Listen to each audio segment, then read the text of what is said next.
আজকে হবে। Just to recapitulate what was said last time, যেটা আমরা গত সপ্তাহে বলেছি সেই বিষয়ে আবার একটু আমরা দেখে নেব। তার আগে আমরা প্রার্থনা করছিলাম, তার আগে আমরা দেখলাম যে সাধু পৌল তিনি ইফিসীয় মণ্ডলীর জন্য তিনি প্রার্থনা করছেন।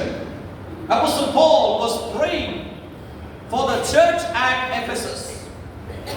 সাধু পৌল তিনি প্রার্থনা করছেন। He was taking the name and mentioning the name of every individual believer.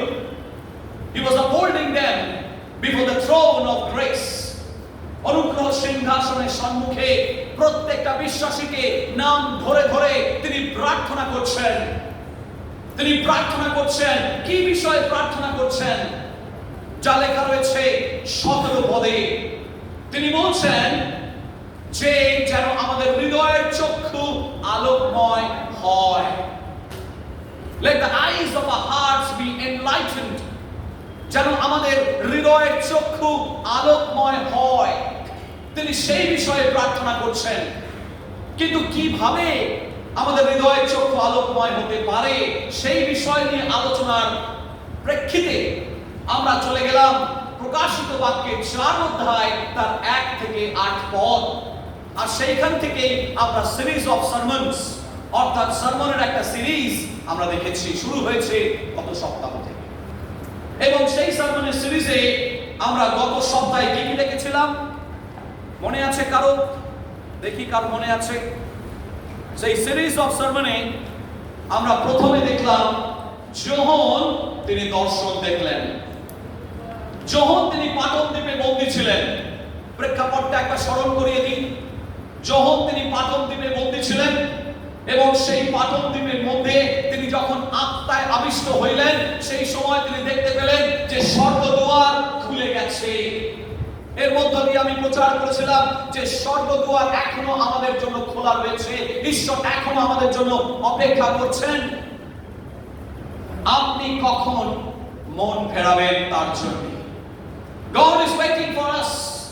তিনি আমাদের জন্য অপেক্ষা করছেন। তিনি ভাবছেন আমরা কবে তার হস্তের নিচে আমরা নত হব, কখন তার পরাক্রান্ত হস্তের নিচে আমরা নত হয়ে আসব আর তিনি আমাদেরকে উন্নত করতে পারবেন। তিনি অপেক্ষা করছেন। দ্বিতীয় বিষয় তিনি বললেন উঠিয়া আইসো, উঠে এসো। কোথা থেকে উঠে আসবো? আমরা নিম্নগামী চিন্তা ভাবনা থেকে উঠে আসার সময় হয়েছে। পৃথিবী সময় সন্নিকট। কখন যিশুর দ্বিতীয় আগমন সন্নিকট হবে, কখন যিশুর দ্বিতীয় আগমন ঘটবে আমরা কেউ জানি না, কারণ সে সময় আমাদেরকে বলে দেওয়া হয়নি। 10 কুমারীর গল্পের মধ্য দিয়ে, দৃষ্টান্তের মধ্য দিয়ে শুধু আমাদেরকে বলা হয়েছে তোমরা তেল নিয়ে প্রস্তুত থাকো। যখন 10 কুমারীর 5 কুমারী প্রস্তুত ছিল এবং তারা দেখলো তারা প্রস্তুত হয়েছে, তারা চলে গেল, আর যারা প্রস্তুত ছিল না তারা রয়ে গেল। আপনি কি রয়ে যেতে চান? না, প্রভু যখন বর আসবে তখন তার সঙ্গে যেতে চান, বলুন আমেন। আজকে কতজন বরের সঙ্গে যাওয়ার জন্য প্রস্তুত রয়েছে? 10 কুমারীর সেই আজ্ঞা তিনি দিচ্ছেন আমাদেরকে যেন আমরা নিম্নগামী চিন্তা ভাবনা থেকে, পতনমুখী চিন্তা ভাবনা থেকে আমরা ঊর্ধ্ব বিষয়ে চিন্তা করি। সাধু পৌল বলছেন যা কিছু মঙ্গলের, যা কিছু আশীর্বাদের, যা কিছু ভালো বিষয়, যা কিছু উচ্চতর বিষয় তোমরা সেই বিষয়ে চিন্তা করো। You be like an eagle, don't be a vulture. তোমরা ঈগলের মতো তোমরা পক্ষে উঠতে থাকো, ঊর্ধ্ব বিষয় তোমরা চিন্তা করো, বলি আমেন। সেই কারণে তারপর তৃতীয় বিষয় আমরা দেখেছিলাম যে আমাদেরকে আত্মায় আবিষ্ট হতে হবে। অর্থাৎ আত্মায় যদি আমরা আবিষ্ট না হই নিজেদের সামর্থ্যে ঈশ্বরের বিষয়ে কাজ করতে পারবো না। আত্মায় আবিষ্ট হয়েছিলেন। কে আবিষ্ট হয়েছিলেন? যোহন তিনি যখন পাটন দ্বীপে রয়েছেন। আমাদের আত্মায় আবিষ্ট হওয়ার প্রয়োজন রয়েছে। 4 নম্বর আমি বলেছিলাম যোহন কিন্তু যদিও নিঃসঙ্গ ছিলেন, একাকী ছিলেন, কিন্তু সেটা তার জীবনে আশীর্বাদের বিষয় ছিল। আমাদের জীবনের মধ্যেও কখনো কখনো আমাদেরকে একাকী থাকার প্রয়োজন রয়েছে। আমাদের ঈশ্বরের সঙ্গে 1:1, ঈশ্বরের সঙ্গে আপনি একাকী আপনি দাঁড়িয়ে রয়েছেন। আমরা অনেক সময় ভিড়ের মধ্যে জীবনযাপন কাটাচ্ছি এখন। সব সময় our minds are crowded with different things. আমাদের মনের মধ্যে ভিড় জমাট বেঁধে রয়েছে। আমাদের মনের মধ্যে সেই নিবিড় সম্পর্ক ঈশ্বরের থেকে নেই। সেই কারণে ঈশ্বরের রব আমরা শুনতে পাই না। যখন আপনি ভিড়ের মধ্যে দাঁড়িয়ে থাকবেন, দেখবেন বহু লোকের কথা আপনি শুনতে পাচ্ছেন না। দূর থেকে ডাকছে, শুনতে পাচ্ছেন না, কারণ আপনি ভিড়ের মধ্যে দাঁড়িয়ে রয়েছেন। প্রভু আজকে আমাদের মধ্যে তিনি কথা বলতে চাইছেন। প্রভু আপনার সঙ্গে কথা বলতে চাইছেন, প্রভু আমার সঙ্গে কথা বলতে চাইছেন, কিন্তু আমরা তার কথা শুনতে পাচ্ছি না, কারণ আমাদের মনের মধ্যে ভিড় রয়েছে, আমাদের জীবনের মধ্যে ভিড় রয়েছে, আমাদের পরিবারের মধ্যে ভিড় রয়েছে, আমাদের অফিসের মধ্যে ভিড় রয়েছে, আমাদের চতুর্দিকে ভিড়, চতুর্দিকে মানুষ। আমরা কিছুতেই একাকী এক নিঃসঙ্গ ঈশ্বরের সঙ্গে সময় কাটাতে পারছি না। Jesus was alone with God. প্রভু যিশু তিনি ঈশ্বরের সাথে একাকী ভোরবেলায় তিনি চলে যেতেন এবং প্রার্থনা করতেন, একাকী নিঃসঙ্গভাবে ঈশ্বরের সাথে তিনি কমিউনিয়ন করতেন, তিনি সহভাগিতা করতেন। কতজন আজকে আমরা সেইভাবে সহভাগিতা করি? যখন আপনি one with God, আপনি যখন হবেন একাকী একবার ঈশ্বরের সঙ্গে বিলীন হয়ে যাবেন, তখন আপনি বুঝতে পারবেন ঈশ্বর যা বলছেন আপনার অন্তর তা বুঝতে পারছে। সেজন্যই প্রভু যিশু বলছেন, আমার মেষেরা আমার রব জানে, কিন্তু তার ঘরের মধ্যে থাকতে হবে, তবেই আপনি তার কণ্ঠস্বর শুনতে পাবেন। যখন এলিও ঘুমিয়ে পড়েছেন, আমরা জানি এলিও ঘুমিয়ে পড়েছিলেন এবং সমুয়েলকে ঈশ্বর জাগিয়ে তুলছিলেন। যখন সমস্ত পৃথিবী ঘুমোচ্ছে, ঈশ্বর সমুয়েলকে জাগাচ্ছে। সমুয়েলকে জাগিয়ে বলছে, সমুয়েল সমুয়েল। সমুয়েল বলল, কে ডাকছেন বাবা? ও চলে গেল এলিওর কাছে, এ বলে, ডাকছেন আমাকে? হ্যাঁ, এলিজা। কে ডাকছে? প্রথমে বুঝতে পারেন, আমি তো ডাকিনি। আবার ঘুমোতে চলে গেল, আবার ঘুমোতে, আবার ঈশ্বর ডাকছেন, সমুয়েল সমুয়েল। আবার গেছে, আপনি ডাকলেন? না, আমি তো ডাকিনি। এবার তিনি বুঝতে পেরেছেন স্বয়ং ঈশ্বর ডাকছেন। এইবার তাকে পরামর্শ দিলেন, যদি 3 বার এরপর তোমাকে ডাকা হয়, তুমি বলবে, হ্যাঁ আপনার দাস শুনছে। আর যখন তাই হলো, যখন দ্বিতীয়বার প্রভু তাকে ডাকলেন, সদা প্রভুর কণ্ঠস্বর তিনি শুনতে পেলেন এবং তিনি বলেন, আপনার দাস শুনছে। আজকে প্রভু আমাদেরকে হয়তো ডাকছেন, আর এলিওর মতো আমরা অনেক সময় ঘুমিয়ে পড়েছি, সেই জানুকের মতো আমরা ঘুমিয়ে পড়েছি, আর তিনি সমুয়েলের মতো আমাদেরকে ডাকছেন। যখন জগৎ ঘুমিয়ে পড়েছে, ঈশ্বর আমাদেরকে জেগে তুলছে। যখন জগৎ ঘুমোচ্ছে, ঈশ্বর আপনাকে ডাকবে। যখন এখানে পাটন দ্বীপের মধ্যে যোহন বন্দী ছিলেন, তখন ঈশ্বর তার সঙ্গে কথা বলছে। সমস্ত মধ্যরাত্রিতে যখন সকলে ঘুমিয়ে পড়েছে, তখন ঈশ্বর তাকে জাগিয়ে তুলে তার সঙ্গে কথা বলছেন। কিন্তু আপনাকে তার কণ্ঠস্বর শুনে আপনাকে জেগে উঠতে হবে। রাতের পর রাত আমরা অনেক সময় ফোন দেখি, অনেক সময় বিভিন্ন জিনিস আমাদের মাথা ভিড় করে থাকে এবং তখন আমরা ঈশ্বরের কণ্ঠস্বর শুনতে পাই না। কিন্তু ঈশ্বরের বাক্য বলছে, যখন জগৎ ঘুমিয়ে পড়েছে, অন্ধকার চারিদিকে ছেয়ে গেছে, সেই সময় আমাদেরকে জেগে উঠতে হবে। বলুন আমেন। আজকে ঈশ্বর হয়তো সেই নির্জনের মধ্যে আপনাকে ডেকে নিয়ে যেতে চাইছেন, সেই নির্জন নিভৃতে একাকী আপনাকে পেতে চাইছেন, এবং তখনই আপনার সঙ্গে তিনি কথা বলতে পারবেন। প্রকাশিত বাক্যের 4 অধ্যায় 1 থেকে 2 পদে আমরা দেখলাম যে নির্জনে একাকী যোহন পাটন দ্বীপে ঈশ্বরের সঙ্গে সহভাগিতা করছে। সুতরাং তার কাছে এই যে নির্জন আবাস শাস্তি নয়, আশীর্বাদের বিষয় ছিল, কারণ তিনি ঈশ্বরের সঙ্গে অলৌকিকভাবে তিনি প্রক্রিয়ায় তিনি ঈশ্বরের আত্মার আবেশে প্রবেশ করতে পেরেছিলেন। আজকে এখন এই মুহূর্তে আমরা 3 নম্বর পদটিকে দেখব। 3 নম্বর পদে কি লেখা রয়েছে? 3 নম্বর পদটা একটু আপনি পড়ুন। দেখিতে সূর্যকান্তের ও 7টি মণি তুল্য, আর সেই সিংহাসনের চারিদিকে মেঘধনু, তাহা দেখিতে পর্বত মণি তুল্য। আমেন। আজকে এই মুহূর্তে 3 নম্বর পদ যখন দেখছি, মানে প্রকাশিত বাক্যের 4 অধ্যায় 3 পদ, সেখানে রয়েছে যে একটি রেইনবো, যেটাকে মেঘধনু বলা হয়, একটি rainbow look like an Emerald, একটি মরকত মণির মতো তুল্য উজ্জ্বল উদ্ভাসিত একটা উজ্জ্বলতা প্রকাশ পাচ্ছে। এই রেইনবো বা মেঘধনু কখন আসে?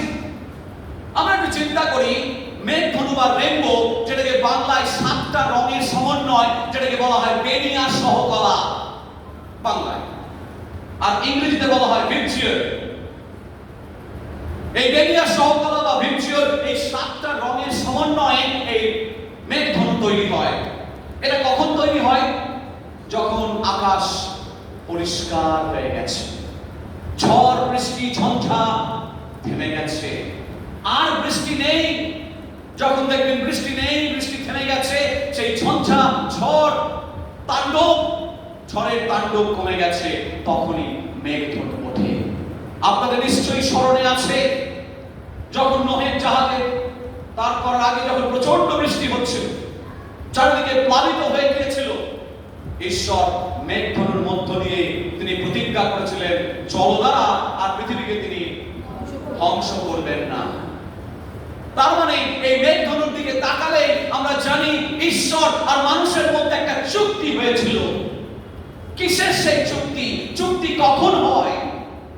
যখন শান্তির সময় আসে, চুক্তি তখনই হয়। এই রেইনবো অথবা এটাকে বলা যায় মেঘধনু, মেঘধনু সিম্বলাইজেস পিস, শান্তির প্রতীক। অর্থাৎ এই রেইনবো যখন আমরা দেখি মানুষের সঙ্গে ঈশ্বর একটা শান্তির চুক্তি করছেন। ঝড় বৃষ্টির পর মেঘধনু যখন ওঠে, তখন দেখতে পারি যে একটা শান্তি বিরাজ করছে, সেখানে আর ঝঞ্ঝার প্রকোপ এবং তাণ্ডব নেই।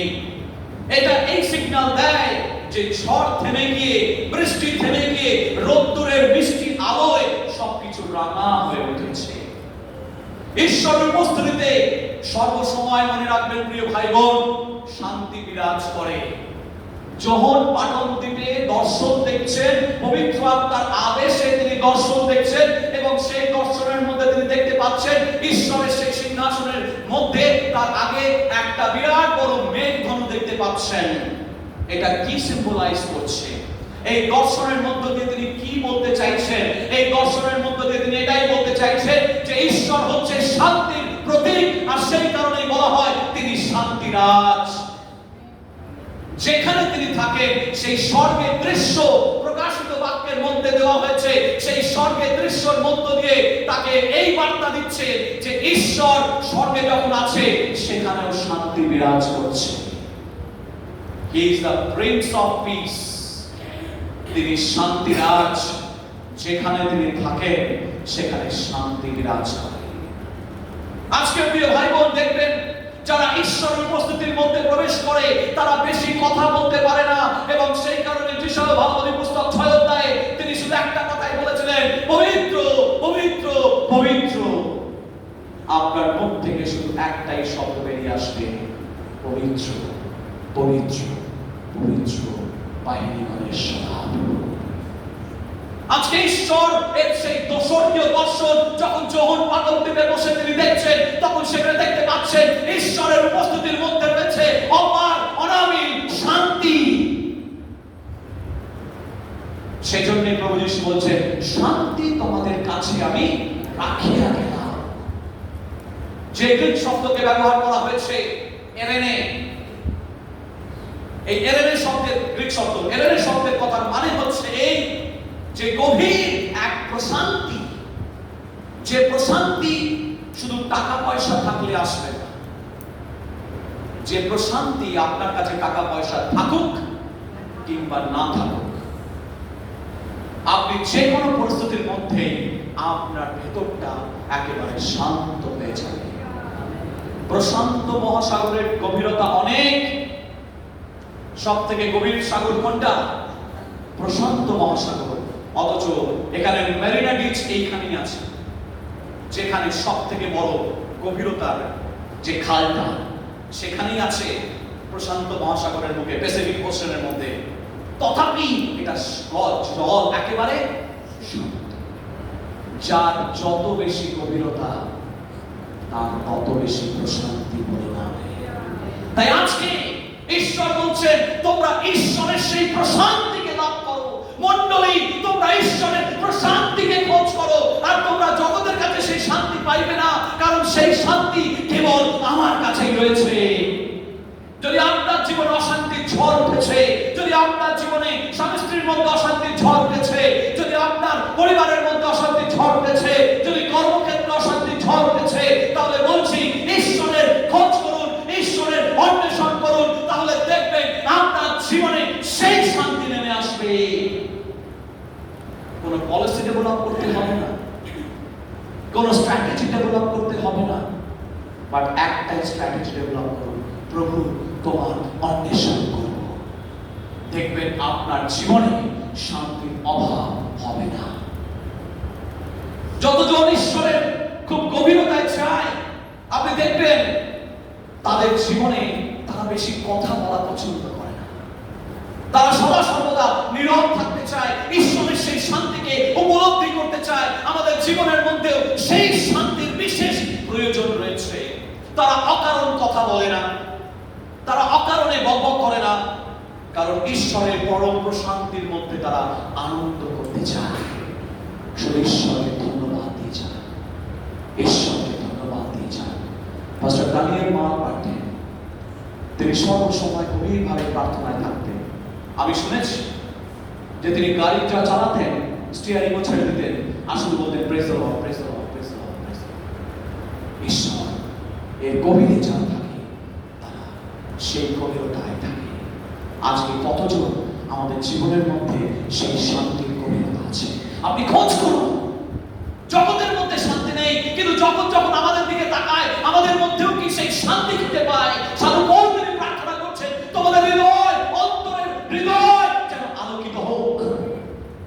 আমাদের হৃদয় কি আলোকিত হয়েছে? আমাদের হৃদয়ের মধ্যে কি শান্তি বিরাজ করছে? আমাদের জীবনের মধ্যে কি শান্তি বিরাজ করছে? নাকি আমরা শুধু অশান্তির অন্ধকারে বিলীন হয়ে যাচ্ছি? কোথায় আছি আমরা?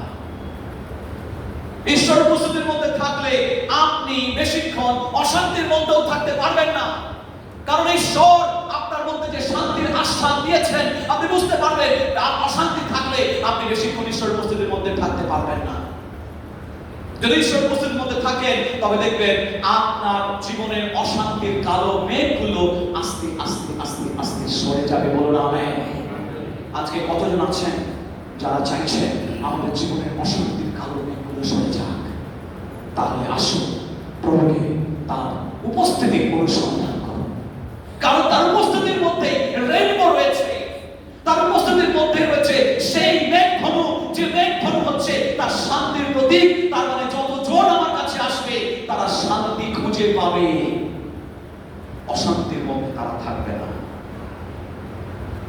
আর যদি আপনার পরিবারে অশান্তি রয়েছে, তাহলে আসুন ঈশ্বরের পরম প্রশান্তি যেন আমাদের মধ্যে বিরাজ করে।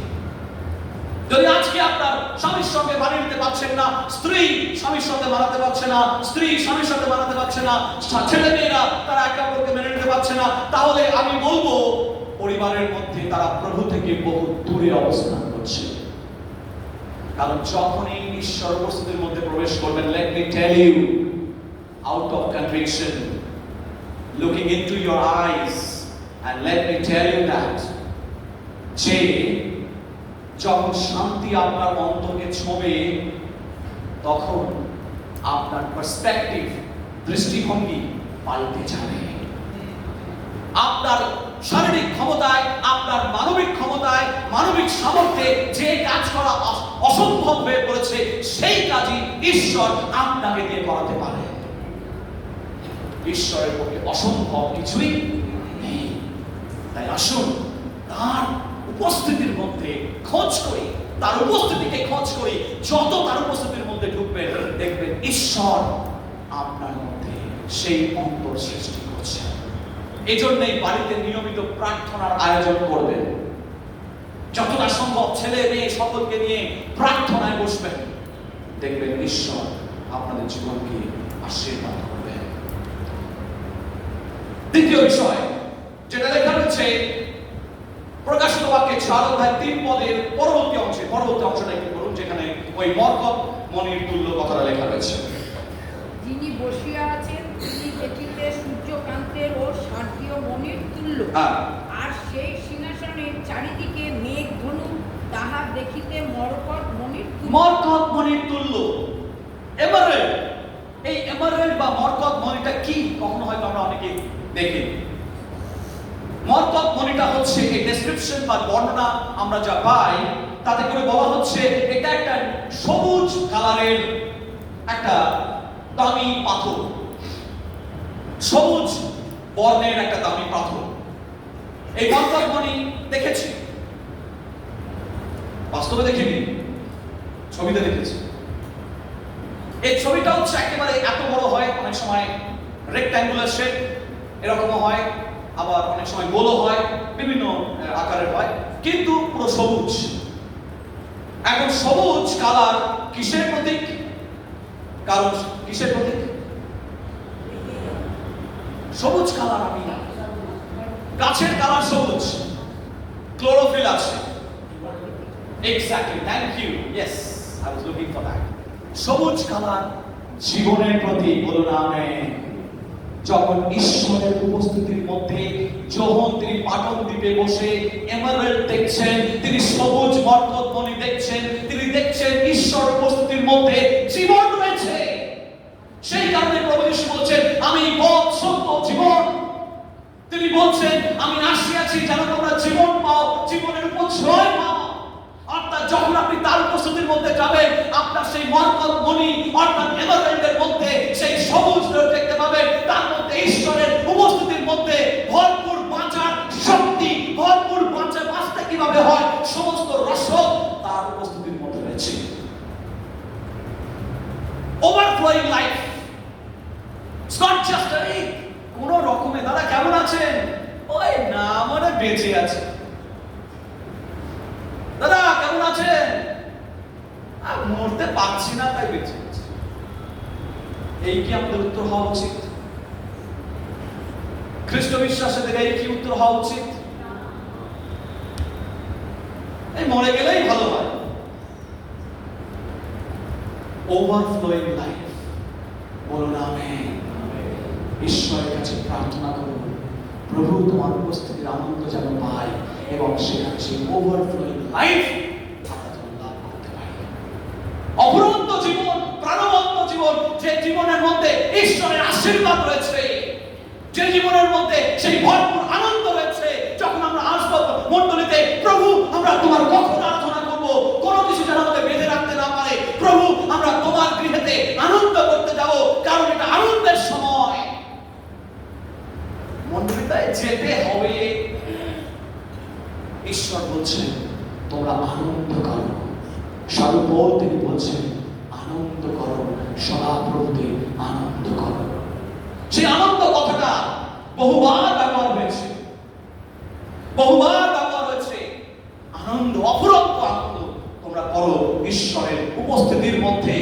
তার মানে সেই উপস্থিতির মধ্যে রয়েছে ফরগিভনেস। যখন আমরা তার উপস্থিতির মধ্যে যাই, জীবন খুঁজে পাই। কেন জীবন খুঁজে পাই? কারণ তার উপস্থিতির মধ্যে রয়েছে ক্ষমা। যখন উপস্থিতিতে ঢুকবেন, আপনার জীবনের গভীর পাপ তিনি ক্ষমা করতে পারেন, বলুন আমেন। জোরে একবার হাত তালি দিন ঈশ্বরের উদ্দেশ্যে। কারণ আপনার এবং আমার জীবনের পাপ তিনি ক্ষমা করছেন। তিনি আপনার এবং আমার পাপ ক্ষমা করছেন। সেই কারণেই আজকে এখানে রয়েছে। তার ক্ষমা আমরা পেয়েছি। তাহলে কি দেখতে পাচ্ছি? এই যে এমারেল্ডের মধ্য দিয়ে একটা গৌরব, একটা উজ্জ্বল ভাব বেরিয়ে আসছে। এই ডেসক্রিপশন থেকে, বর্ণনা থেকে আমরা পাচ্ছি। তার মানে ঈশ্বর উপস্থিতির মধ্যে রেইনবো প্রথমে পেলাম, মানে মেঘধনু থেকে শান্তি পেলাম। তাহলে শান্তি আমাদেরকে কোথায় নিয়ে যাচ্ছে? জীবনের দিকে। প্রথমে আমরা শান্তি পাচ্ছি, রেইনবো, আগে রেইনবো দেখে দিয়েছি। তারপরে যখন আরো ক্লোজে যখন যাচ্ছে, তিনি দেখলেন কি?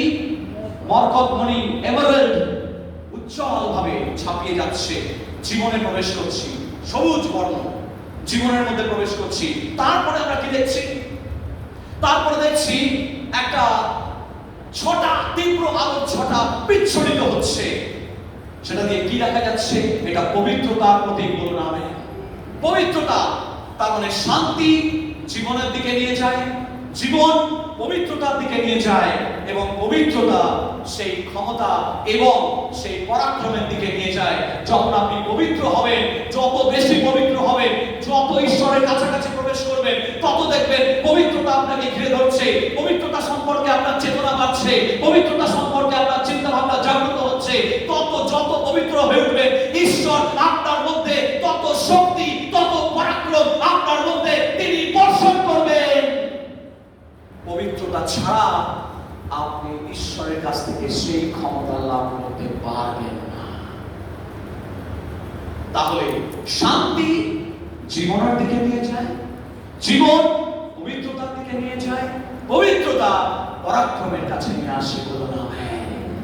আজকে যদি পরাক্রমশালী জীবনযাপন করতে হয়, প্রথমেই তার উপস্থিতির মধ্যে দিয়ে শান্তিকে খোঁজ করুন। শান্তি আপনার মধ্যে জীবন দিয়ে দেবে। এইখানে যখন জীবন দিয়ে দেবে, তখন আপনি পবিত্রতার দিকে ছুটবেন। পবিত্রতা যখন আপনি পেয়ে যাবেন, তখন দেখবেন ঈশ্বর আপনার মধ্যে পরাক্রম দিচ্ছে, আত্মার অভিষেক দিচ্ছে। আপনি যার মাথায় হাত দিয়ে প্রার্থনা করছেন, হয়তো সুস্থ হয়ে যাচ্ছে। আপনি যার জন্য প্রার্থনা করছেন, হয়তো সেই ব্যক্তি প্রার্থনার উত্তর পেয়ে যাচ্ছে। বা বিভিন্ন ভাবে আপনাকে ঈশ্বর ব্যবহার করছেন, কারণ মণ্ডলীকে ঈশ্বর ব্যবহার করতে চান, কিন্তু তিনি যতক্ষণ না পর্যন্ত মণ্ডলী তৈরি হচ্ছে, তিনি আপনাকে ব্যবহার করতে পারবেন না। তিনি আপনাকে ব্যবহার করতে চাইছেন, কিন্তু আপনার জীবনে শান্তি নেই, আপনার জীবনে জীবন নেই, আপনার জীবনে পবিত্রতা নেই, আপনার জীবনে পরাক্রম কি করে আসবে? পরাক্রমকে পেতে গেলে শুরু হবে শান্তি দিয়ে, তারপরে জীবন দিয়ে, পবিত্রতা দিয়ে, এবং তারপরে আসবে পরাক্রম। প্রিয় ভাই বোন, পরাক্রম। 4 নম্বর পদ, পেটে 4 নম্বর পদে কি লেখা রয়েছে? আর সেই সিংহাসনের চারিদিকে 24টি সিংহাসন আছে, সেই সকল সিংহাসনে 24 জন প্রাচীন বসিয়া আছে। তারা শুভ্র বস্ত্র পরিহিত এবং তাদের মস্তকের উপরে সুবর্ণ মুকুট। আমেন। সেখানে অদ্ভুত ভাবে 24টা সিংহাসন, মানে এটা কিসের ছবি দিচ্ছে? মূল সিংহাসনটা উপরে, তার চারপাশে সমস্ত 24টা সিংহাসন, 12টা দিকে 12টা ওদিকে। এটার মধ্যে দিয়ে এই ছবি পাওয়া যাচ্ছে, তিনি রাজা ধীরাজ, king of kings, lord of lords. রাজা ধীরাজ তিনি বসে রয়েছেন, তার নিচে রয়েছে 24টা এদিকে, 24টা ওদিকে। এই 12টা কারা? এই 12টা হচ্ছে ইসরায়েলের 12 জন গোষ্ঠী। Thank you. ইসরায়েলের 12 জন গোষ্ঠী, আর এই 12টা হচ্ছে নতুন নিয়মের 12 জন শিষ্য। হালেলুয়া। মনে রাখবেন, আমরা যখন বাইবেল কলেজে বিবলিক্যাল থিওলজি পড়াই, তখন আমরা বলি পুরাতন নিয়ম ভালো করে জানলে তবে নতুন নিয়মকে সঠিকভাবে বোঝা যায়। প্রভু যিশুর 13টা শিষ্য হলো না কেন? প্রভু যিশুর 11টা শিষ্য হলো না কেন? 11 জন প্লেয়ারের মতো, ক্রিকেট টিমের মতো 11টা হলে তো ভালো ছিল, কেন 12টা? মনে রাখবে, নতুন নিয়মে যা পুরাতন নিয়ম থেকে শুরু হয়েছে, নতুন নিয়মে তার সমাপ্তি পেয়েছে, কমপ্লিশন। ছায়া, তারপরে কি বলেছিলাম? কায়া। পুরাতন নিয়ম হচ্ছে ছায়া, নতুন নিয়ম হচ্ছে কায়া। বিখ্যাত একটা বই লিখেছিলেন একজন বিদেশি, এবং তিনি লিখছেন যে Christ in the Old Testament, খ্রিস্ট পুরাতন নিয়মের মধ্যে। এবং তার মধ্যে একটা হচ্ছে তাই যে 12 জন যে গোষ্ঠী, সেই 12 জন গোষ্ঠীকে রিপ্রেজেন্ট করছিল এই 12 জন শিষ্য। তার মানে এই 12 দুগুণে 24 জন, এই 24টা সিংহাসন প্রভু যিশুর সিংহাসনের নিচে অবস্থান করছে। তার মানে পুরাতন নিয়ম এবং নতুন নিয়ম উভয়ে পরিপূর্ণতা পাচ্ছে স্বর্গে, বলুন আমেন। তার মানে পুরাতন নিয়মকেও তিনি গুরুত্ব দিলেন, নতুন নিয়মকেও তিনি গুরুত্ব দিলেন। শুধু তাই নয়, তিনি ইসরায়েল জাতিকেও গুরুত্ব দিলেন, তিনি পরজাতীয়দেরকে গুরুত্ব দিলেন। 12 জন গোষ্ঠী ইসরায়েলের প্রতিভূ, অন্যদিকে 12 জন শিষ্য বড় জাতীয়দের প্রতিভূ। তার মানে তিনি ইসরায়েল জাতিকেও গুরুত্ব দিচ্ছেন, বড় জাতিকে গুরুত্ব দিচ্ছেন। তার মানে যতজন যিশুতে আসবে ততজন পরিত্রাণ পাবে, বলুন আমেন। এটা একটা সিম্বলিক, প্রতীকী, আক্ষরিক অর্থে এটাকে ব্যবহার করা যাবে না। তিনি বলছেন যেমন পুরাতন নিয়মে যতজন খ্রিস্টতে বলেছে, যতজন সদাপ্রভুতে বিশ্বাস করে বলেছে, তারা প্রত্যেকেই পরিত্রাণ পাবে। ইসরায়েল জাতির জন্য তিনি পরিকল্পনা করে রেখেছেন। অন্যদিকে যতজন প্রভু যিশুর শিষ্যদের মধ্য দিয়ে আসবেন, প্রভু যিশুর 12 জন শিষ্যদের মধ্য দিয়ে সুসমাচারকে জানবে, তারাও পরিত্রাণ পাবে। তার মানে পুরো টেস্টামেন্ট, পুরাতন নিয়ম এবং নতুন নিয়ম উভয় তারা প্রভুতে পরিত্রাণ পায়, বলুন আমেন, হালেলুয়া। তাই আজকে আপনারা, আমরা যারা নতুন নিয়মের অংশ, আমরা পুরাতন নিয়মের অংশ নই, আমরা নতুন নিয়মের অংশ। ওই 12 জন আমাদের জন্য প্রতিভূ যে আমরা তার মধ্যে পরিত্রাণ পাবো। আমরা সেই স্বর্গীয় সিংহাসন, সেই স্বর্গীয় মর্যাদা আমরা লাভ করব। সেই প্রতিজ্ঞা এখানেই দেওয়া হয়েছে। তারপরে অংশ দেখছি যে তাদের সাদা পোশাক। এই প্রচারটা চলতে থাকবে, কিন্তু আমি এখানে থামবো। যে সাদা পোশাক এখানে দেওয়া হয়েছে, কি অংশটা বলা হয়েছে? সেই 24 জন কার কি বস্ত্র পরে রয়েছে? শুক্ল বস্ত্র, শুক্ল বস্ত্র পরিহিত। আর কি আছে?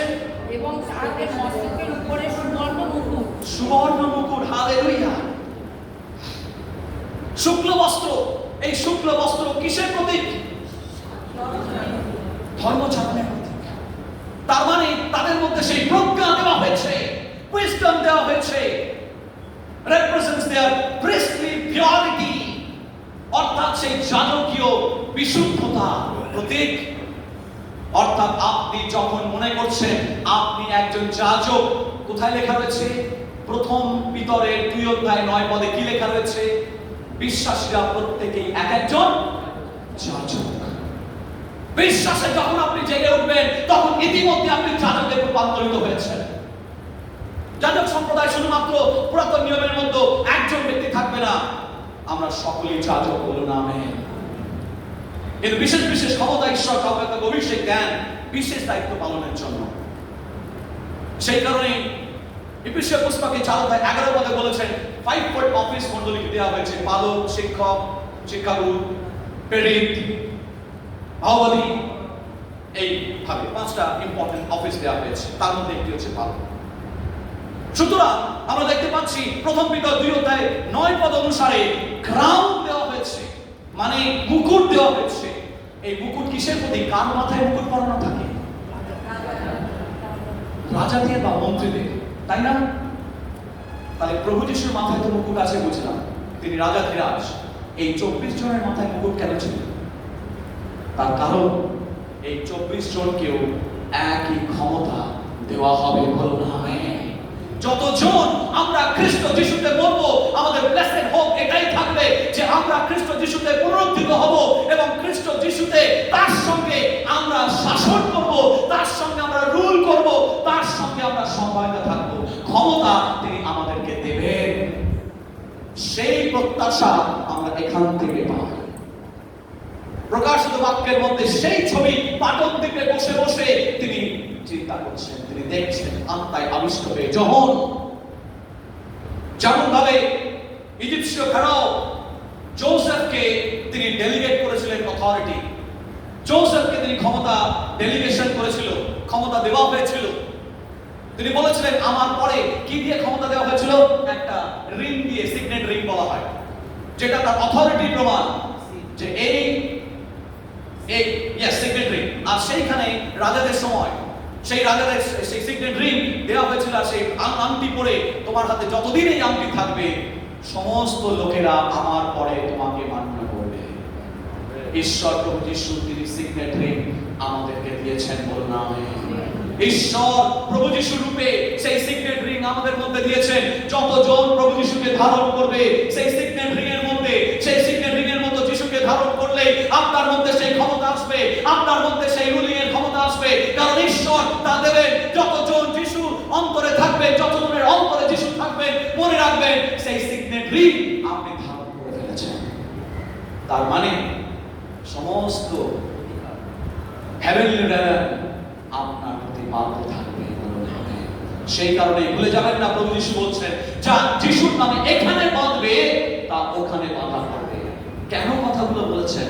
কোন অথরিটিতে আপনি বাঁধবেন? যিশুর অথরিটিতে। যখন যিশুকে আপনি হৃদয়ে ধারণ করবেন, আপনি সিগনেট রিং ধারণ করেছেন, যতক্ষণ যিশুর মধ্যে থাকবেন আপনার নামে ভূত যাবে, আর যিশুর নামেতে ভূত যাবে, আপনার নামে নয়। কার নামে ভূত বাধ্য হয়? যিশুর নামেতে। যখন দেখবেন যিশুর নামেতে আপনি ধারণ করে যিশুর মতো জীবন যাপন করছেন, আপনি যেখান দিয়ে যাবেন তার 2 কিলোমিটার দূরে ভূত বুঝতে পারবে ঈশ্বরের আত্মার লোক যাচ্ছে।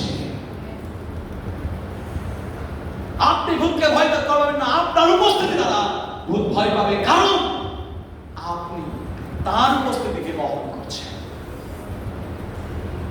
যখন আপনি যাবেন দেখবেন অনেক বিষয় আপনার যাওয়ার সঙ্গে সঙ্গে তার আগে থেকে অনেক হেভেনলি রিয়েলমে অনেক কিছু চেঞ্জ হয়। এটা আমরা অনেকেই জানি না। ঈশ্বর তিনি বলছেন ঈশ্বরের উপস্থিতি আমাদের জীবনের মধ্যে থাকবে। এই যে 24 জন, এই 24 জনের মধ্যে কি দেখতে পাচ্ছি? তাদের মধ্যে উইজডম দেওয়া হয়েছে, তাদের মধ্যে সেই স্ট্যাটাস অর্থাৎ প্রিস্টলি পিওরিটি দেওয়া হয়েছে, অর্থাৎ যাজকীয় বিশুদ্ধতা এবং রয়্যাল স্ট্যাটাস, রাজকীয় মুকুট তার মধ্যে দেওয়া হয়েছে। তার মানে আপনার এবং আমার মধ্যে সেই অথরিটি রয়েছে। যখন সেই অথরিটি আপনি এক্সারসাইজ করবেন, যখন সেই অথরিটি আপনি ব্যবহার করবেন, আপনার জীবনে এক অলৌকিক পরিবর্তন হবে। ঈশ্বর আপনার জীবনকে তিনি ব্যবহার করবেন। আজকে আসুন সেই শান্তি দিয়ে, মনে রাখবেন আমাদের সূচনা হবে শান্তি। মাদার টেরেসা একটা কথা বলেছিলেন, পবিত্র আত্মা আমাকে স্মরণ করিয়ে দিচ্ছেন। মাদার টেরেসা একটা কথা বলতেন যে সন্ধি শুরু হয় আপনার মুখের একটু হাসি। শান্তি শুরু হয় যদি ঈশ্বরের সঙ্গে আপনার সম্পর্ক যদি খারাপ থাকে, আপনি হাসি দিয়ে শান্তি দিয়ে শুরু করুন, কারণ ঈশ্বরের শান্তি আপনার জন্য অপেক্ষা করছে। যদি মনে করেন ঈশ্বর থেকে আপনি বহু দূরে চলে গেছেন, ঈশ্বরের পরিকল্পনা থেকে আপনি বহু দূরে চলে গেছেন, এত দূরে যাননি যে আপনাকে আর ফিরিয়ে নিয়ে আসা যাবে না, এত দূরে আপনি চলে যাননি যে ঈশ্বর আপনাকে ফেরত আনতে পারেন না। ঈশ্বর তিনি জীবন্ত ঈশ্বর। তাই আজকে ঈশ্বরের পরিকল্পনার মধ্যে ফিরে আসুন, ঈশ্বরের সেই পরিকল্পনার মধ্যে ফিরে আসুন। আসলে শুরু হয় তার শান্তির মধ্য দিয়ে। তিনি আপনার জীবনে শান্তি দেবেন, সেই শান্তি আপনাকে জীবন দেবে, সেই জীবন আপনাকে পবিত্রতা দেবে, এবং সেই পবিত্রতা আপনার মধ্যে সেই রাজকীয় পরাক্রম তিনি আপনাকে দেবেন। Royal power. Everything begins with peace. Peace will lead you to the life. Life leads to holiness, and holiness leads to royal power that is represented by the royal মুকুট। ঠিক আছে, ঈশ্বর আশীর্বাদ করুন। আসুন আমরা উঠে দাঁড়াই। Thank you, thank you.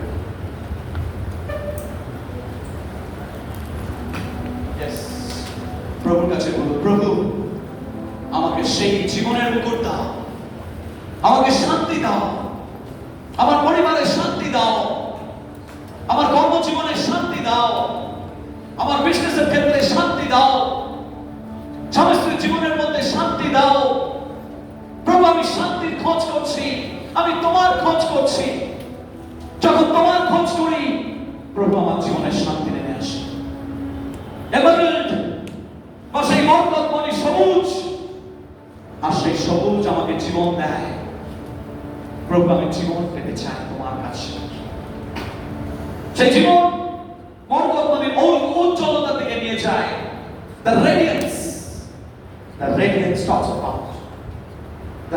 talks about the holiness of God. And when you are having that holiness, that will lead you to the royal crown that represents the royal power, authority. You can exercise for His glory. আসুন আজকে সেই শক্তি আমরা তার উপস্থিতির মধ্যে লাভ করি। Thank you, Jesus. Thank you, Jesus. আমরা কয়েকটা মুহূর্তে ঈশ্বর উপস্থিতির মধ্যে কাটাই। Keep playing the silent.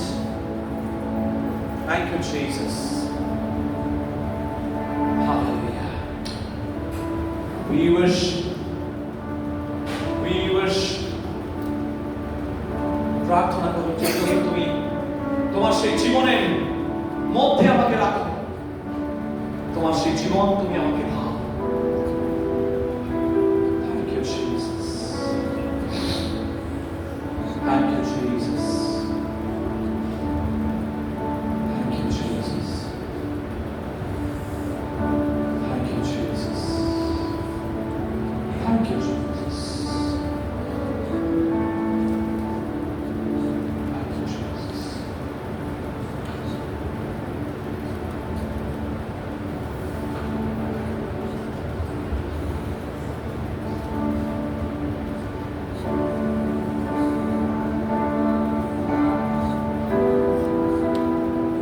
Thank you, Jesus.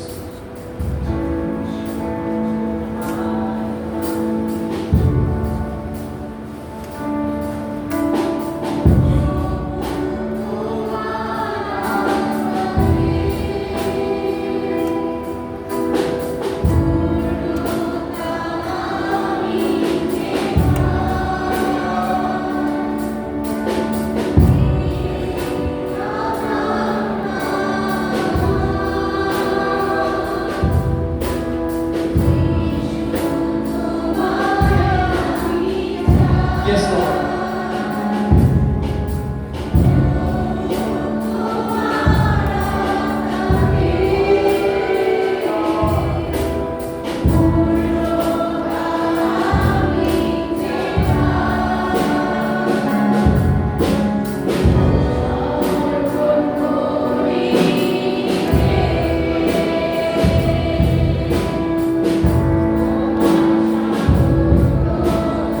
Yes, Lord.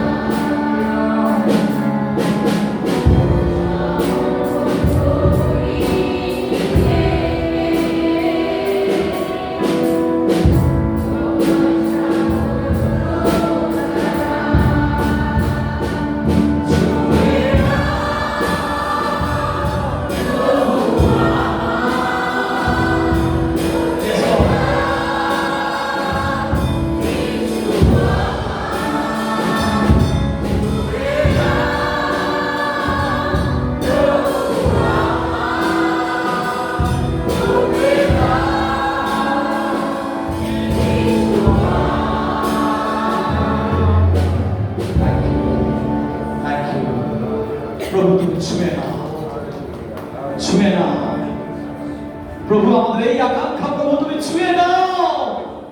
প্রভু তুমি সেই জীবন আমাদেরকে দাও, কারণ তোমার কাছে সেই জীবন রয়েছে।